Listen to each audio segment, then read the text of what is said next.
Welcome to the Veroscope analysis of the Jenn Soto immunity interview, where we'll be analysing her forensic linguistics. If you've not seen the previous 5 parts, this does stand alone as its own analysis. So we'll kick off straight away and start listening to the detectives ask her questions during the interrogation. She also has her own lawyer with her. If you're new to the case, this is Jenn Soto, and she is the mother of Madeline Soto, who was found murdered by Stefan Sterns, this chap who's been sentenced to 21 consecutive life sentences without parole. So let's kick off and listen to the detective ask their questions. They're charged. Don't know how she charged it that night, though. Don't know if she took the charger and moved it to the room upstairs. Not sure. Okay, and that's where we left off last time.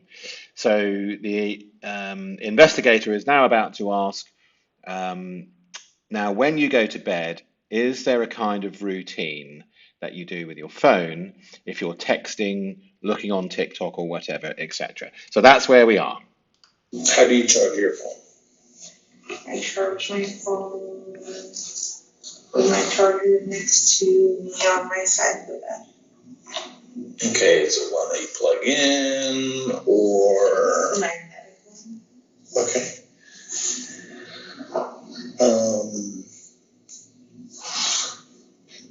Now, when you go to bed at night, is there any kind of routine that you do with your phone if you're texting, look on TikTok or whatever, and you go to bed, you just set your phone down and go to sleep, or what's that routine like? I'll TikTok until I start dozing off, and then put my phone in the charger, make sure my alarm's on, and then just lay down, close my eyes, and hope not to think of too much, just fall asleep. Okay, that night, Saturday or Sunday night, when you guys when spending this half-hour time together, was all that you were doing was talking about gifts and counting her money, or were you guys doing anything else? Just asking her for more details about the party and to tell me like what I missed. She seemed like she had a really good time. When you got home from work that day, where were? Okay, so here we spot the words just, and we notice that she is using minimizing language.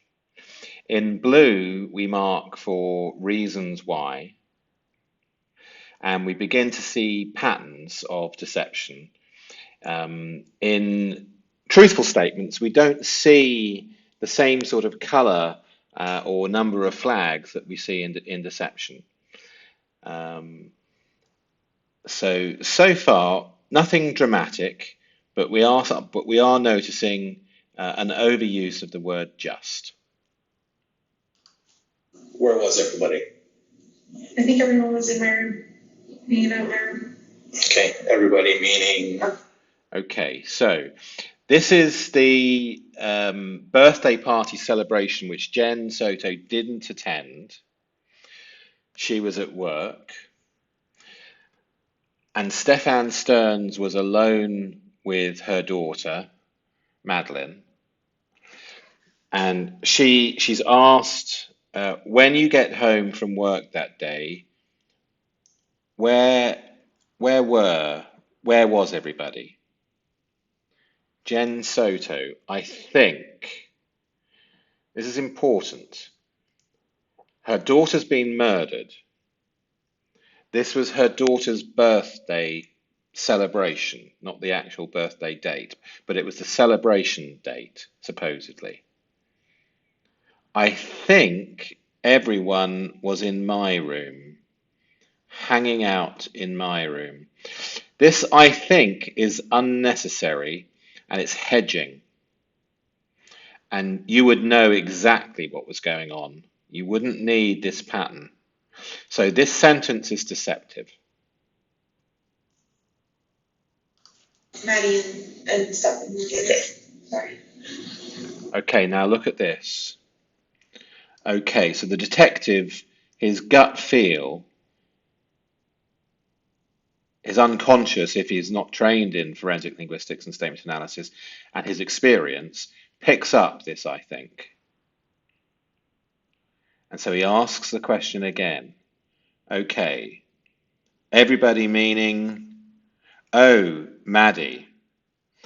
And, so we have that sensitivity marker, stuff, in my room, sorry. And for those who have been following forensic linguistics and statement and discourse analysis on the Veroscope channel, we know how often we see this. It doesn't seem very much, but once you've looked at a lot of deceptive statements, the percentage-wise of how many times sorry appears is off the charts. Oh, Maddie, and stuff in my room, sorry. So we have a deception pattern in the sentence again. So in go the flags, and individual flags mean nothing. So as an example, these just, individually they mean nothing per se. But as we start to get clusters of these flags, and superclusters sometimes, we can then begin to determine if the statement is deceptive or not. For those that are new to the channel, a big welcome. If you're interested in learning statement analysis and forensic linguistics with Veroscope, we do have a membership. There's two levels. The first level is more of a thank you in supporting the channel. And the second level gives you access to membership-only videos, which include in-depth training, as opposed to examples like this one. And we go into real detail so that you'll learn how to analyze a statement. Let's carry on with this analysis. Now, it's obvious that you and Stephan communicate via text message and phone calls and stuff like that. What is Google Meet? What is Google Meet? Okay, so questioning the question when you've heard it perfectly well and just repeat the question, more times than not, is buying cognitive time. So it makes whatever follows sensitive and more likely to have some form of deception in it. So he asks very clearly, what is Google Meet? And she says, what is Google Meet? So she's concerned about the question and wants that extra second or two to come up with the answer. That is like Google's version of FaceTime. So just FaceTime. Okay. And here we have the just again. We have a reason why and the minimization and the sensitivity to what it's about. So it's videoing. She is particularly sensitive about this. I wonder why. Okay. Video chatting. So much so that the sentence alone wasn't sufficient. She then has to reinforce it with video chatting. She had to buy more thinking time before she could answer. And the answer wasn't sufficient in her mind at the unconscious level, so she reinforces it. Okay.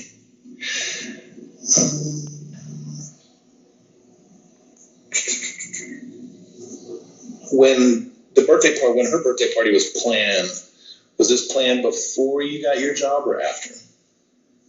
The birthday parties? Okay, so she's repeating the pattern of buying that little bit extra time to think, and then says, I think it was planned before, because once, and we have another reason why, I saw my schedule and I saw that then we have the break here. So this is her consciously deciding not to finish the sentence, but restarts a new sentence. So we call this self-censorship, and in goes the flag. It was during a training day, and I wasn't going to call out. I considered rescheduling. So we have slight cognitive stress here, a decision about whether or not to carry on the sentence, probably, the party, but my family was insistent to just keep it that day, and this isn't sufficient, so and I said okay.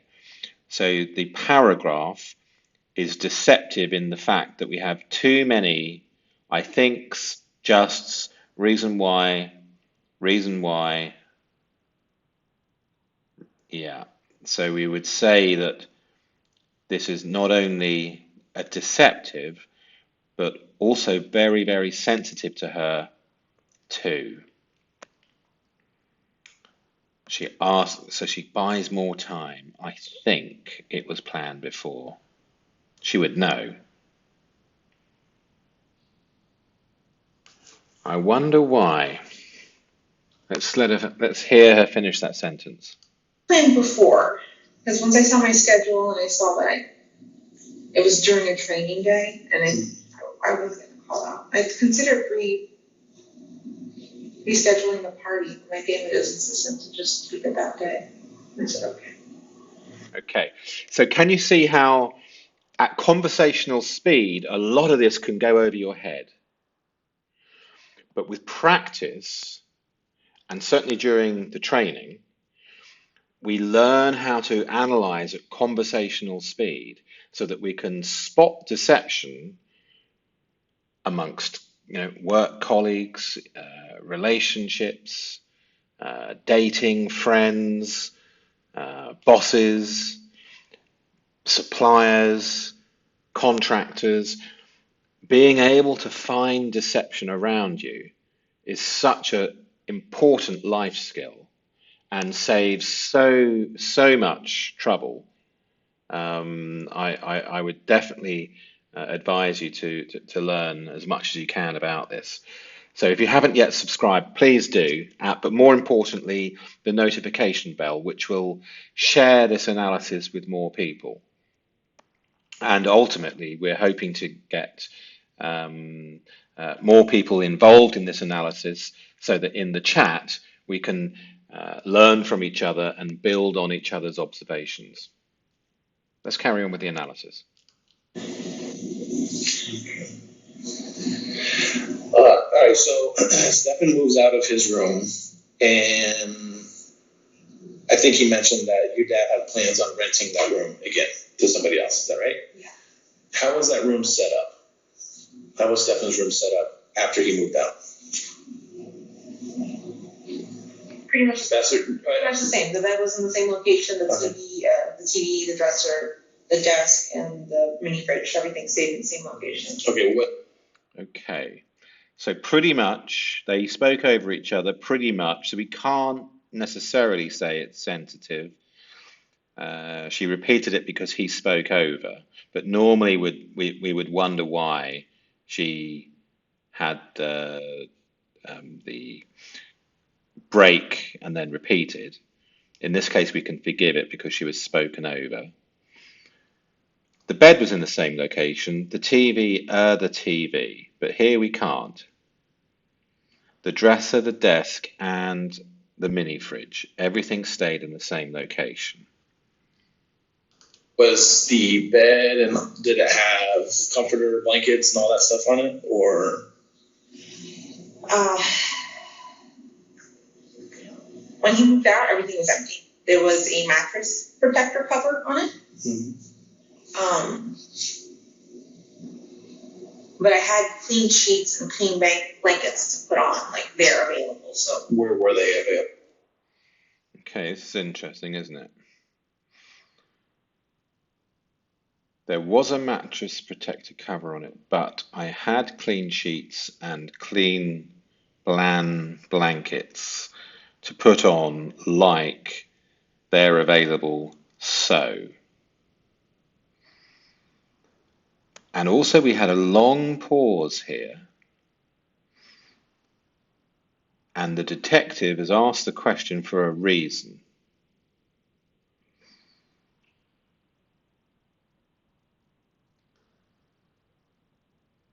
So I think she is a little concerned about the bedding and the bed sheets and the fact that they're clean. Here we have, you see, a lot of these, our words are chosen at the unconscious level, and the brain knows all that it knows. It knows everything that the deceiver is keeping from you. And because we choose the words rapidly, unconsciously, unless you stutter, in which case your method of choosing words is consciously versus if you don't stutter, I stutter a little bit, but if we don't stutter, then the words are chosen unconsciously. It's actually one of the solutions to stuttering, learning how to choose words unconsciously. So let's carry on. In the closet. Okay. And I did, yeah. Now that I know they were there. Do you see the sensitivity in her statement there? And I did, yeah, I let him know they were there. you know if he made the bed? I don't know, but I'm going to assume he. I don't know. What did? There's definitely a problem with the bedding and the sheets. The long pause. She's calculating. I don't know, but I'm going to assume, but I don't know. What is the problem with the bedding and the sheets and the blankets? Did the blankets look like that would be used to make that bed? They would be white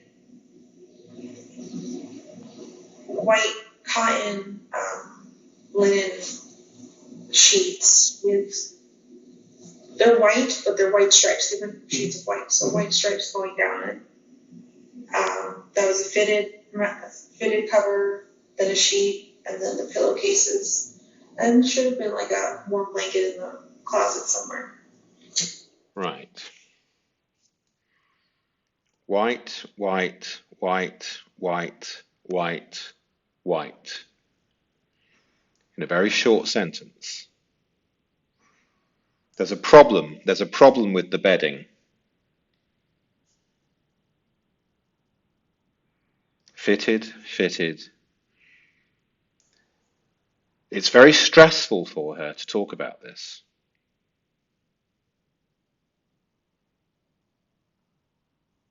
Let's carry on. The same color, white or? Maybe gray.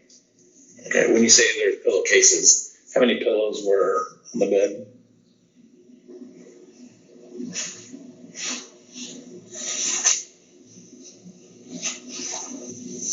I'm not sure. Yeah. This pause is extremely long, and the tonality and pitch and tone, I'm not sure. There's an element of I'm not going to get caught tonality in this sentence from my experience. I'm not sure. An element of arrogance. I'm not going to answer that one because I'm not supposed to know because I never go up there or look unless it's to do the laundry, she said in a previous statement by Orange County officers. A separate interview to this interview, which is the interview where she's given immunity for her statement. I know that we had taken things out of that room before. I don't know if we used those pillows. Not sure what pillows were there. Okay, did you ever go into the room after you discovered that she was missing? Did you go upstairs to that bedroom? No. Okay. Was that her lawyer? Because it certainly wasn't her, was it? So she hasn't answered this question, but the lawyer did. And that would explain, I'm not sure. She's refusing to answer. This is the mother of a murdered child, and she's not cooperating.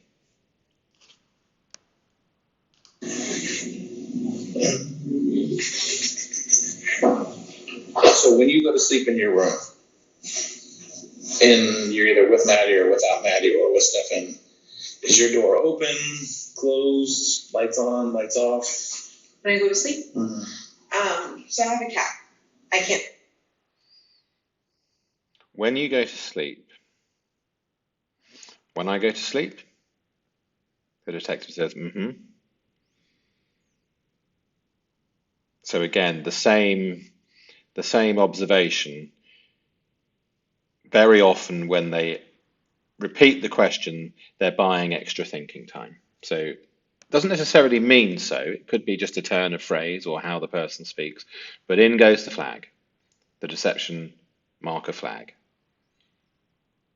And we've got a lot of them, haven't we? Just in this short part of the transcript. Can't shut the door. I have to leave it cracked. So it stays cracked with a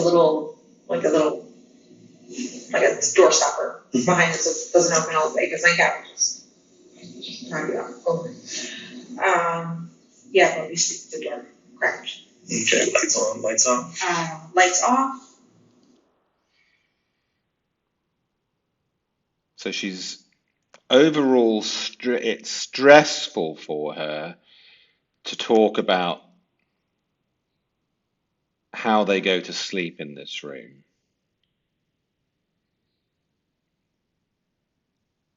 In innocent statements, we don't have this broken pattern. Can you see how this is cognitively broken? And we tend to only get this in deceptive statements. A little like, reason why, reason why, reason why, reason why, minimizing, questions the question, 1, 2, 3, 4, 5, 6, sensitive, 7, 8, 9, short sentence. So 9 deceptive flags in a short sentence gives us sufficient to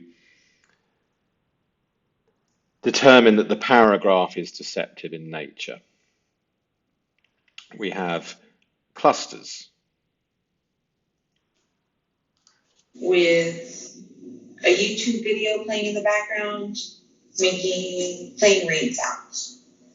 Okay, would the screen be illuminated, or is it something where a screen like a phone, where the screen goes black and it still plays? It goes black, yeah. Okay. Do you remember it happened that night if you were listening to those YouTube videos, or? Probably once. Okay, interesting, isn't it? Now, the detective has got her to say that this is what happens when they go to sleep. They play the YouTube video with the rain sounds. And it appears like she might subscribe to YouTube because if you subscribe, then you can turn the screen off and it will still play. It goes black. Yeah, still on. I believe that should be. Do you remember? So were you listening to the YouTube video on the night that your child was murdered? She thinks, because I wonder if the detectives are able to look at the YouTube history on the phone. She hedges and says, I mean, you would know, wouldn't you? You would absolutely know. With such a traumatic event, you would know what you did. She says, probably, in my experience, worried about the trap. Long pause. Was I listened to it every night? So I probably was. Because if something had happened and there's trauma inside the house and you need to plan what you're going to do in the morning, the plan was to go to McDonald's after getting up so extremely unordinarily early, and the plan was for Stefan to drive Madeline to school. And in their linguistics, the plan, I believe, had changed from them both taking it, because when they're both in her mother's office, in the linguistics, they make mistakes and say we dropped her off, I dropped her off, etc. So they're making linguistic mistakes. So I believe if this wasn't happening, if she wasn't listening to raindrops on YouTube, but actually there was far more trauma going on, such as butting heads, as the phrase that Stefan uses, this might be why we're seeing this hedging, because she knows that this didn't happen. But it normally does. Interesting, isn't it? I listen to it every night, so I probably was. Does it shut off automatically? Around like 4 or 5 a.m., but then I'll notice that I'll press play again. Okay. Is it fair to say that you're easily woken up or no? But Yeah, so the detective should have asked, okay, so in that case, do you remember if you press play again? And see whether or not we had a repeat of the hedging language. This is the advantage of learning this skill at conversational speed, because you can confirm whether you're being deceived by the person or not. but it sounds like that, or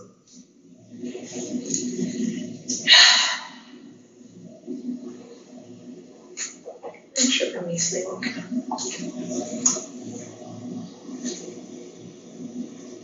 Okay, she didn't like that question. She goes, the Soto sigh.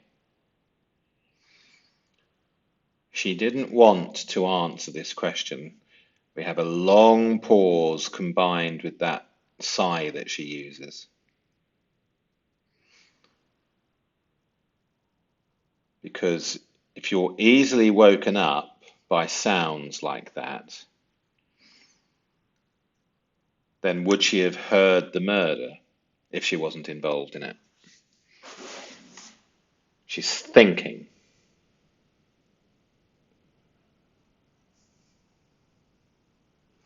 She didn't want to answer.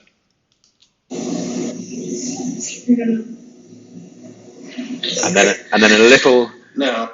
And then a little timid mouse. I don't know. Just picked up on the audio. Deceptive pattern. Oh, the purpose of you telling or having Maddie sleep with Stefan upstairs, is because you told me before that you needed a good night's sleep. If you needed this kind of sleep previously to when Stephan wasn't there, what would happen? You mean if Stefan wasn't there and I needed this good night's sleep? Okay, so again, we have this pattern, don't we? She repeats the question. You mean if Stefan wasn't there and I needed this good night's sleep? Mm-hmm. She's buying thinking time. It's a very good question. You see, she said that she came home from ignoring her child's birthday party late from work, and then ate some food in her room and claims that maybe they were all hanging out in her room. And then she sends her child, Madeline, to bed with this man upstairs. And her claim was because I needed a good night's sleep. And the detective asked this wonderful question. So, if you needed this kind of sleep previously to when Stefan wasn't there, what would happen? And she can't come up with the answer straight away. So she uses her technique. You mean if Stefan wasn't there and I needed this good night's sleep? He says, yeah. And then she says, it depends. This is another phrase which we recognize in deception detection. This is buying more cognitive time to think of the answer. So we've got, give me more time to think of the answer. Give me even more time to think of the answer.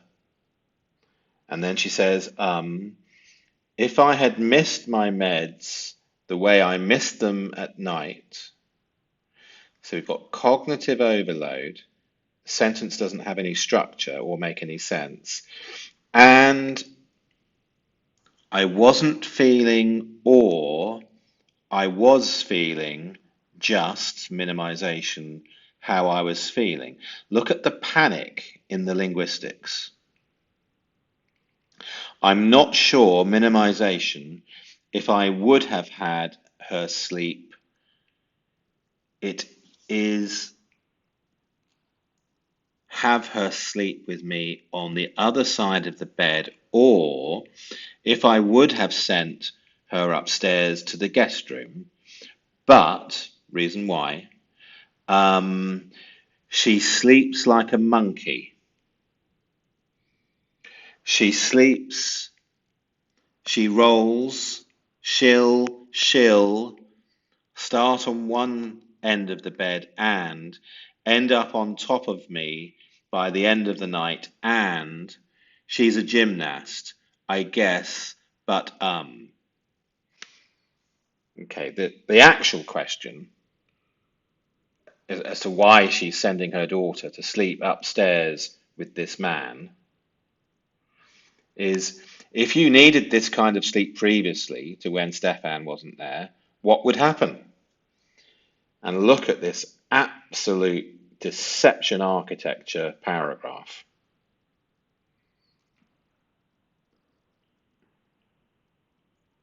She's essentially refused to answer it and used a manipulative gaslighting type of technique that she's probably quite good at, which is to bamboozle the person who isn't used to spotting deception, but perhaps this detective is.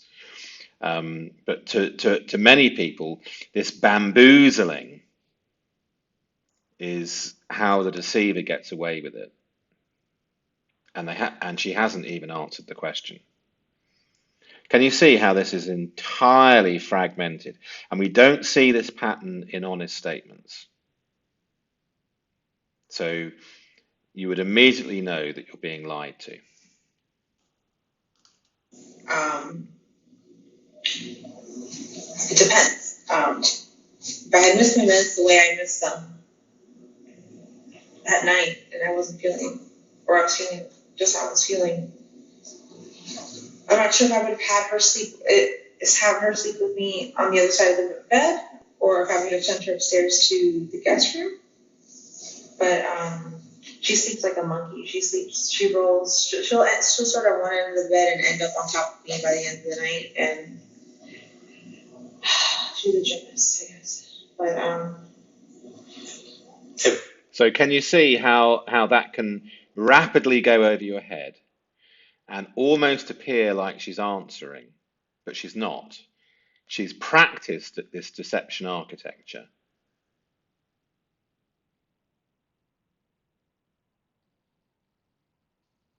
Have you ever sent her upstairs to sleep? no, not like not for any of these reasons. Have you? So those who are more aware of the case, have you ever sent her upstairs to sleep? And she says no. Not for any of these reasons. These reasons being this complete deception paragraph, which doesn't have any reasons. So if you know in the comments if this is a complete lie, please do say so and why, with some reasoning behind it and evidence if you have that. Ever sent her upstairs to sleep by herself?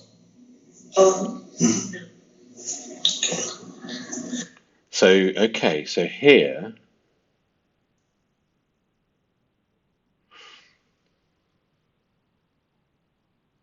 she says,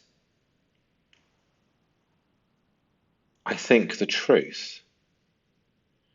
Alone? Buying more thinking time? He says, yeah. She says, no. Doesn't feel the need to add to it. So I think this is true.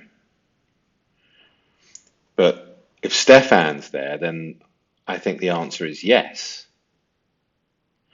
But alone, no. Do you see the difference? So she only sends her upstairs so she can sleep when Stefan's there. So the she can sleep excuse doesn't hold, because when Stefan's not there, the answer is no. Do you see?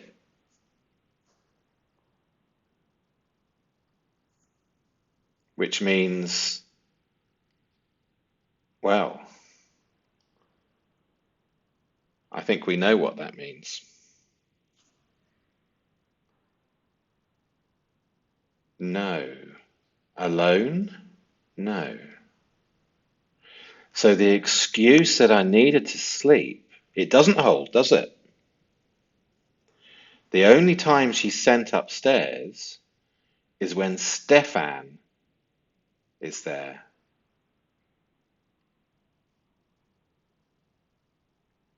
Awful. Okay, let's carry on. I'm gonna need to wrap this. Ah, right. So, the lawyer. I think the lawyer has also cottoned on to this, because he says, okay, I'm going to need to wrap this up. Interesting. This is her lawyer, I think. I think the lawyer, through his experience, has seen the mistake that, yeah, with Stefan there, not in the negative, things are twice as important as a general principle for any of these reasons, and there were no real reasons. It was a pig's ear of excuses and deception and gaslighting. But then when the detective says, have you ever sent her upstairs to sleep by herself, alone. Alone? He says, no. I think the lawyer has cottoned on and sees the danger and is protecting his client, which is fair enough. But the point is, if he's cottoned on, so have we. Okay, let's see what happens next. Okay, one more question. Does anybody use your phone other than you? No, except for the day that we were sitting in front of my house and forensics was in the house. That was the only time I ever let anyone use my phone, and that was Stephan. Stephan had my phone. What about, do you wear an Apple Watch? Yes. Does it track any of your movements or anything like that that you know of? Do you sleep with your watch? Okay, let's just stop before we get too far ahead. So he asks, does anybody use your phone other than you? No, except for the day that we were sitting in front of my house and forensics was in the house. I believe this was when they were sitting in the car for hours together, Stefan and Jenn Soto. That was the only time I've ever, so we are always looking out for this word ever in forensic linguistics, because never and ever are nearly always in some shape or form deceptive. And here we've got the ever, so it's twice, it's repeated. I've ever let anyone use my phone. So the fact that she let Stefan use the phone is highly important. And that was Stefan. Stefan had my phone. I wonder what he was doing. We know Jenn Soto had helped Stefan reset his phone to factory settings and had come up with a very weak statement about that. So she's very concerned about the phones. Madeline's phone, she called when it was in her possession, possibly as an abandoned evidence chain, a digital footprint that perhaps was part of the plan initially, but they abandoned. So she had Madeline's phone and called it and said she forgot that she had Madeline's phone. I personally think it was an abandoned digital footprint plan. Very sensitive about the phones. Okay, let's carry on. Watch on? No, I hardly ever put it in this thing. Right, the Apple Watch. The detective asks, what about, do you wear an Apple Watch? Yes. Does it track any of your movements or anything like that you know of? Or anything like that you know of? Apologies. Do you sleep with your watch on? No. I hardly ever put it on, honestly. So she doesn't want the watch looked at. I wonder if the watch was ever looked at. But she doesn't want it looked at.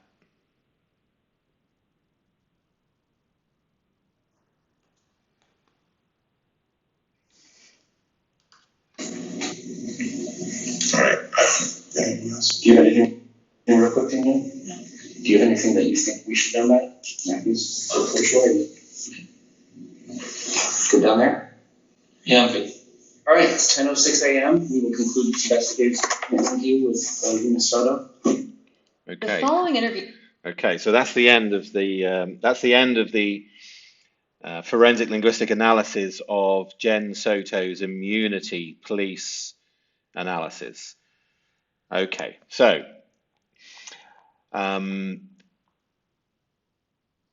if you haven't already subscribed, please do. Please hit the notification bell. Please consider joining the Veriscope channel as a member. And on the highest tier of that, please do join us in training. The first training educational video is already up, and the analysis that we're doing on that one is to do with Prince Charles and Epstein, and Prince Andrew, Andrew's video by do you remember that famous interview that he did? And Charles has recently told William, "You don't know everything that I know," because William and Andrew have had a bit of a falling out. And when we analyze the interview, I believe that there might be evidence of something which hasn't been fully explored yet. So if you consider joining the channel as a member or supporting at the lower tier, that would be wonderful, and thank you in advance if you decide to do that. Otherwise, I'll see you in the higher tier, and I look forward to speaking with you in the comments. Okay, have a wonderful day.